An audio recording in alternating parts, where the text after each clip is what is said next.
ప్రస్తుతం ఆంధ్రప్రదేశ్ రాజకీయాలను గనక మనం గమనిస్తే రాజకీయం అంటే హుందాగా ఉండాలి, రాజకీయం అంటే అర్థవంతంగా ఉండాలి, రాజకీయం అంటే బాధ్యతగా ఉండాలి అని చెప్పి, రాజకీయాలంటే సంస్కారంగా ఉండాలి అని చెప్పి ఆలోచించే నాలాంటి మనలాంటి పిచ్చోళ్ళ కోరికలు ఇప్పట్లో తీరవేమో అనిపిస్తుంది. ప్రస్తుతం ఆంధ్రప్రదేశ్ రాజకీయాల్లో జరుగుతున్న చండాలాన్ని, దరిద్రాన్ని, నికృష్టాన్ని, నీచాన్ని చూస్తే కొన్నిసార్లు డైజెస్ట్ కూడా అవ్వట్లేదు. సీరియస్లీ మీడియా దరిద్రం అట్లే తయారైంది. కోర్టులు వేసుకొని కూర్చొని పేర్లను చూసి వేరే దేశాలలో చెప్పి మాట్లాడేంత దరిద్రులు మీడియా హౌస్లలో ఉంటే, చివరికి రాజకీయం అంటే కంపు, బురద, చివరికి పొలిటికల్ పోస్టులలో, పొలిటికల్ వార్తలలో, పొలిటికల్ వీడియోలలో కూడా 18+ అని చెప్పి 18 సంవత్సరాల పైన వాళ్ళకే అని చెప్పి ఏమన్నా కనుక ఇక స్టార్ మార్క్ వేసి ఒక హెచ్చరిక లాంటిది వేయాలేమో అనిపిస్తుంది. ఆ స్థాయికి దిగజారి చేస్తున్నారు.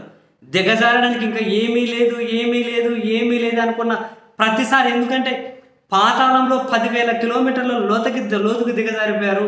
ఇంకేం దిగజారుతారా బాబు అనుకున్న ప్రతిసారి, అరే పిచ్చోడా నువ్వు ఇంకా అప్డేట్ అవ్వు, ఆ దిగజారడానికి గుడ్డలన్నీ ఓడదీసి నగ్నత్వాన్ని ప్రదర్శించడానికి సిద్ధపడుతున్నారు. నీలాంటి పిచ్చోడు ఇంకా అప్డేట్ అవ్వకుంటే ఎలా అని చెప్పి ముళ్ళుగర్ర పెట్టుకుని అలాంటి పొడుగుతూనే ఉన్నారు. అప్డేట్ అవ్వరా, ఇంకా దిగజారుతారు. నిన్నటి నుంచి రాత్రి నుంచి ఇప్పటి వరకు కొన్ని దరిద్రమైనవి చూస్తూ ఉంటే, చివరికి ఆంధ్రప్రదేశ్ రాజకీయాల ఖండంలో నిరోధులు వయగ్రాల స్థాయి కనుక దిగజారిపోయాయా అని.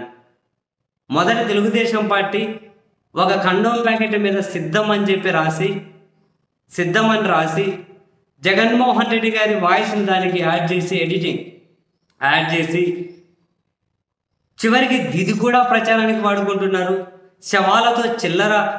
శవాల మీద చిల్లర ఏరుకుంటారా అని ఇంతకుముందు చంద్రబాబు నాయుడు గారిని ఉద్దేశించి ఆయన చేసినటువంటి కమెంట్స్, ఈ ఖండం ప్యాకెట్కు వైసీపీ కలర్లు వేసి పైన సిద్ధమని రాసి దాన్ని వాళ్ళు ఎట్లా అఫీషియల్ ట్విట్టర్ హ్యాండిల్లో షేర్ చేస్తున్నారు.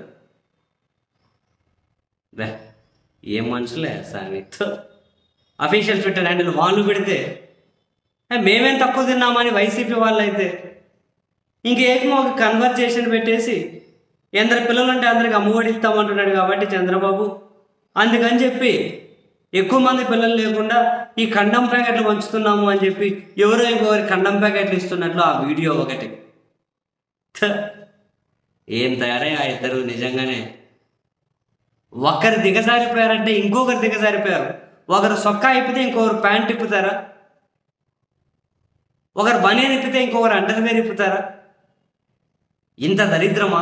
ఛీ, మహిళలు చూస్తూ ఉంటారని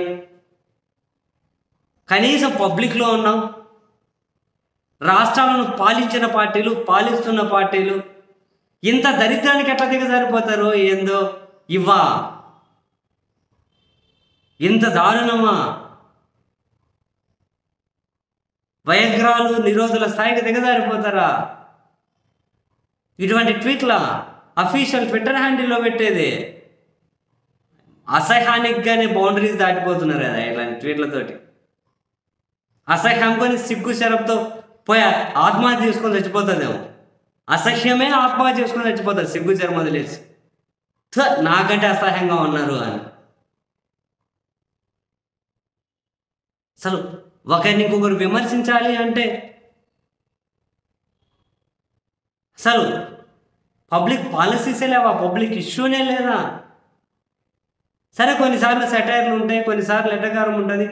ఇవన్నీ కనుక యాజ్ పార్ట్ ఆఫ్ పాలిటిక్స్ కాదని ఎవరు అనట్లేదు. కానీ ఇంత అసహ్యకరంగానా అఫీషియల్ హ్యాండిల్లో ఎడిట్ చేసి ఖండం ప్యాకెట్లు పెడుతున్నారా? ఏం బాధ్యత ఉందా మీకు? ఇంత దారుణంగా అయిందా?